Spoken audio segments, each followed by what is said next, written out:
Researchers deserve to be respected, treated with civility, feel safe in the work that they're conducting on behalf of the NIH. When that doesn't happen, people don't feel safe, they don't feel comfortable, the research is affected.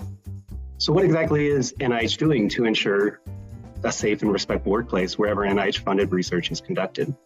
My name is David Kosub, and this is NIH's All About Grants. From the National Institutes of Health in Bethesda, Maryland, this is All About Grants.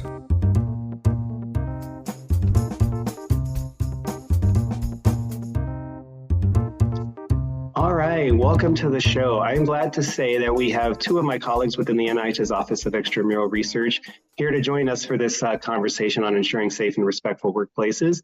We have Dr. Patricia Valdez. She serves as the NIH Chief Research Integrity Officer, and also Dr. Elyse Sullivan. She also is a Research Integrity Officer here at OER, and welcome you both to the show. Glad to be here. Thanks, David. Absolutely. So let's just start off. What do we mean by safe and respectful workplaces? Thanks, David. So by safe and respectful workplace, we're referring to an environment free of harassment, discrimination, and other inappropriate behavior, where high-quality NIH-funded research can occur.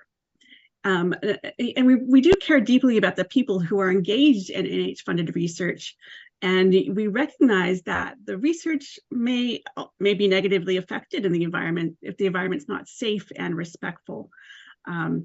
We also want to note that when we refer to safety, usually what you think about is physical safety from, for instance, biohazards. In this case, we're referring to psychological safety. So this is another important point that I want to make. And how do you actually ensure that NIH is, ensuring a safe and respectful workplace? Does it apply to all the research that we're supporting? So at NIH, we've had very long-standing policies that do require the recipient institutions to provide that safe and respectful work environment. So again, this means an environment that is free from harassment, free from discrimination, and free from other inappropriate conduct that could be bullying or retaliation. And additionally, we have a policy where institutions are actually required to report to us if someone who's a senior key personnel on an award have been removed from their position or disciplined due to work environment concerns. And so this ensures that we as NIH become aware of issues in a timely manner if they're occurring at an institution. Yeah, and I'll add that this policy, this requirement applies to all institutions receiving NIH funding. Now, as a part of the NIH grants policy statement, people should be aware that these requirements are part of the terms and conditions of awards. And of course, when we see concerns identified in training activities or conference grants, that definitely is something that we pay close attention to, and we will definitely address those very quickly. For those interested about the conferences, we recorded another podcast on this topic, so definitely check that out if you're interested. You both mentioned responsibilities. Patricia, you said terms and conditions of award. Can you speak to more about these responsibilities? What exactly are recipients responsible for? Yeah, so Elyse mentioned this previously.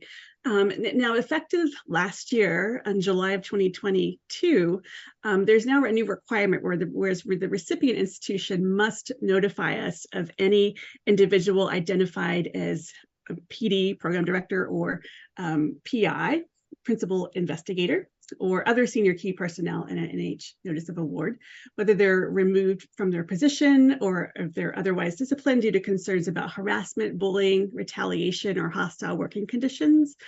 So in this case, the institution has to notify us within 30 days of the disciplinary action, and that notification has to be submitted through our dedicated NIH harassment web form. So if the institution is reporting via this web form, there's certain information that must be included. So first they have to note that the report is from an authorized organization representative. They need to include a description of the concerns. They need to note what actions they've taken, including a timeline. And they also need to describe any anticipated impact on the NIH funded awards, including providing grant numbers that are involved. And since we just talked about the recipient's responsibility, same thing goes for us. What are we responsible for? How how do we actually handle these allegations? Well, we take all allegations or notifications very, very seriously, whether they come from an institution or an individual reporting. So I'll walk through a little bit of the situation when we receive a report from an individual. So generally, if we receive an allegation, we start by communicating with that individual who reported. We refer to them as the complainant. We communicate to ascertain, do we have enough detail about the concerns and who it involves. We also work with them to get explicit permission about what information we can share with their institution in the course of our allegation process. So sometimes this means that certain sections of their statement may be redacted, or they may want to provide an edited version that they feel more comfortable with us moving forward and sharing with that recipient institution.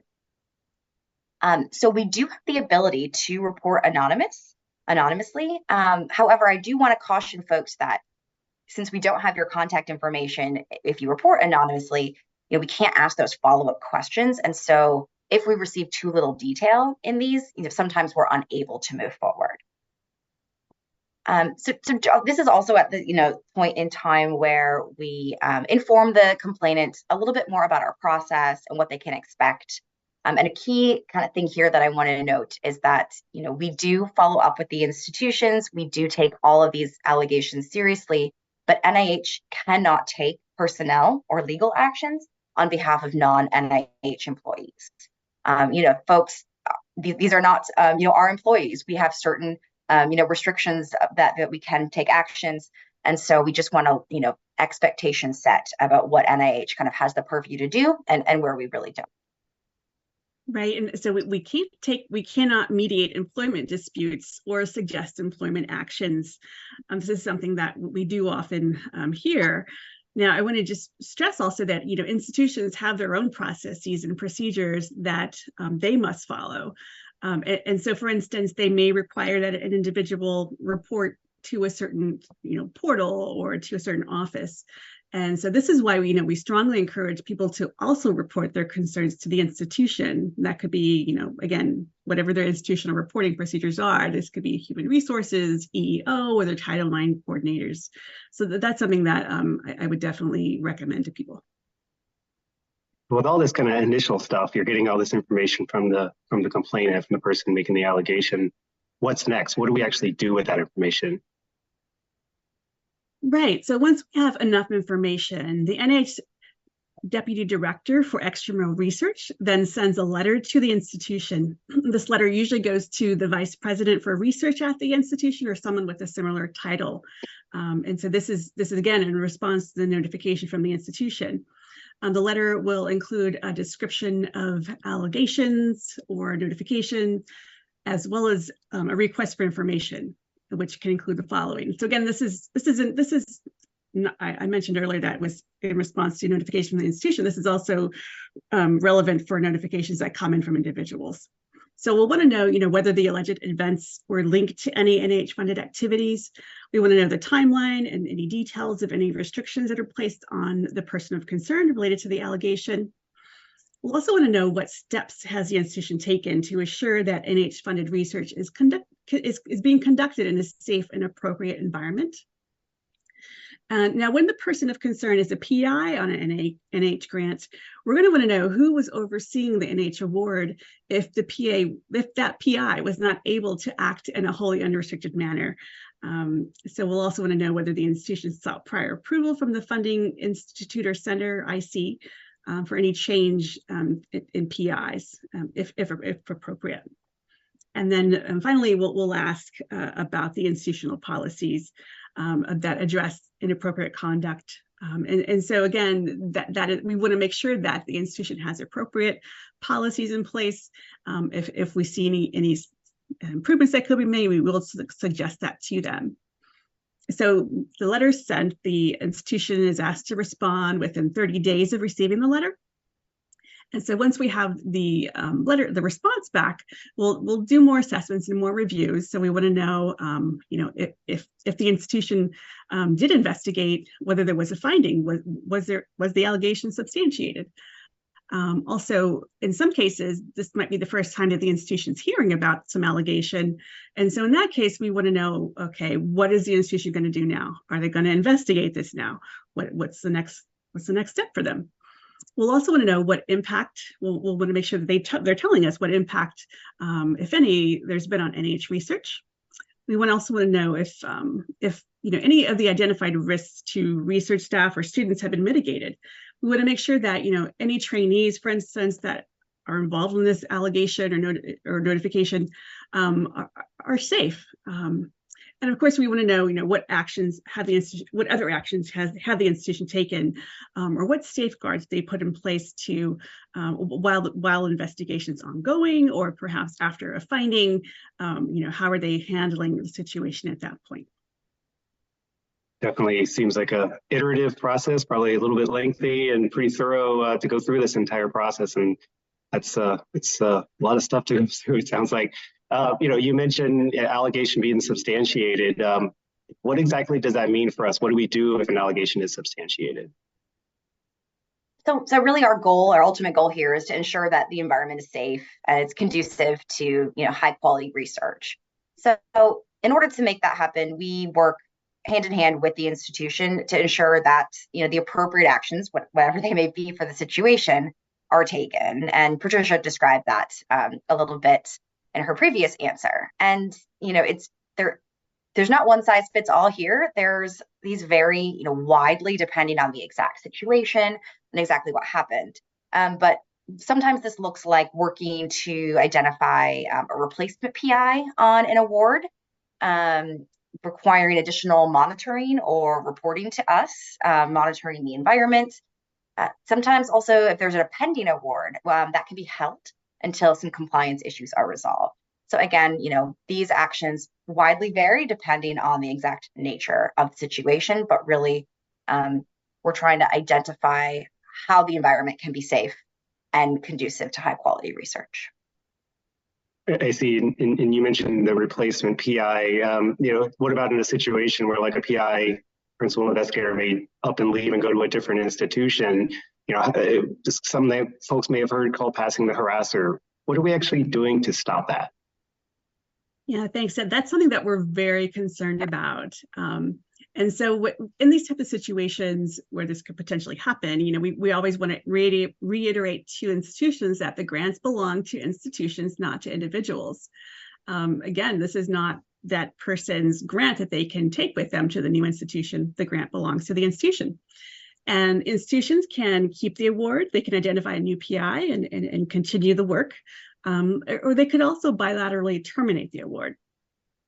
And I want to mention that one of the issues that we've seen is when the institution is investigating and the person then moves to the new institution at that point before the investigation is complete. Sometimes the institutions will then decide to drop the investigation. So then the person goes on and moves on to the new institution. He has no findings. He or her has no findings against them. And the new institution has no idea, and the behavior then continues. And so we want to make sure that institutions are notifying us as soon as possible, especially if there are concerns involving active awards, because the last thing we want to happen is to have this person move to the new institution, take an NIH award with them and continue the behavior. So we are definitely working with institutions to stop this behavior. Good to hear that we're doing something about it. I want to jump back to something that was mentioned earlier about the web form and potentially even making anonymous notifications. Can y'all speak more about this notification process and what could be done in that way? Sure. We have several channels where individuals can inform us of their concerns. So we have a web form, we have an email address, and we also have a phone number. So I would suggest if you just do a search for NIH harassment web form on the web, you should be able to find that information pretty easily. Now, the web form in particular allows individuals to report a concern completely anonymously, as Elyse just went over. And I also want to just emphasize that even if you do disclose your identity when you report to us, we're not going to pass that information along to the institution unless you provide us explicit permission. We do our best to protect anonymity. However, we cannot guarantee that it can be completely protected. For instance, in some cases, the institution will require that somebody, the individual, report directly to them. Sometimes if they're conducting an investigation, they'll want to hear, your side of the story. And again, I just want to again remind you that institutions, this is the same web form that the institutions use to notify us of findings. And so in that case, when you go to the web form, you'll see two buttons. One button is for the institution and the other button is for the individual. So if you click on the button for individual, it'll take you to the proper site where you can enter the information that's required. And on the subject of information exchange, it's what information might we be giving back to the recipient institution as a part of our, the work that we're doing here, and similarly to someone who may have made a complaint. So, like we discussed, we do work with the complainant on exactly what information and level of detail can be passed along to the institution. So, this may mean providing some redactions or providing, kind of an alternate version to share with the institution, depending on, how concerned the individual is with remaining anonymous. We have some complainants who, put their name there and they say, I've already reported to my institution. They know exactly who I am. I have no problem with sharing my name. But there's other folks who would prefer to try and remain completely anonymous. So we seek explicit permission to share anything that we pass along. So David, regarding your question on what we can then kind of disclose to the complainant throughout the course of our process, there's really no summary report or resolution document that we can share. And this is really due to privacy and confidentiality concerns. So we absolutely understand that it can be very unsatisfying to, submit a complaint with us and then not hear back from us on what the resolution is. However, just know that we are doing everything in our power to address each and every allegation that comes our way. And even if you don't hear back from us, it doesn't, it doesn't mean that we're not actively pursuing this. I do want to note, though, if you've submitted a complaint to us and the issue is getting worse, or there's additional information that you think that we should be aware of, if the situation is persisting or something of that nature, we do encourage people to contact us again via the web form or the email address to let us know that information. So just because we can't reach back out to you doesn't mean you can't reach back out to us with information if it's an evolving situation. Thank you for that. And this sounds like a lot of work that goes into doing a lot of these, reviewing these allegations. And how often does this happen? How many allegations are we seeing? Have there been any changes in recent years? Sorry, excuse me. Yes, so we started collecting, or NIH started collecting the data centrally in around 2018. And since then, we've seen a steady rise in the allegation reports and notifications. For example, last year, we handled about 185 allegations of harassment or related concerns from the extramural community. And this data is also available on our website. I'll note that. I also wanted to know, that increase has been happening, over the years for many reasons. In 2019, we started to see a large increase in the numbers, and that may have largely been due to the implementation of the web form and the new harassment mailbox that we put up. So we started to hear more from the community. And I think, there's been a general increase due to the awareness building and also the new reporting requirements that I talked about earlier last year that went into place for institutions. And those data that are on the website, they're actually updated at least a couple of times a year, so check them out for those who are interested in seeing these numbers. Well, Patricia, Elyse, this has been great to hear more about the process of how NIH is aiming to ensure a safe and respectful workplace. Before we go, I always like to leave the opportunity for our guests to share any final thoughts, any last minute things that they want to make sure that they get across to the listener, and I turn the floor over. Yeah, thank you so much for having us, David. I mean, this is such an important conversation to have, and I hope that this information is useful to folks out there. So, in closing, I'll just say that, again, our ultimate goal is to ensure a safe work environment that's conducive to high quality research. So if there are concerns, please do notify us. We really do take action, and we really need to know what's going on out there at the institutions.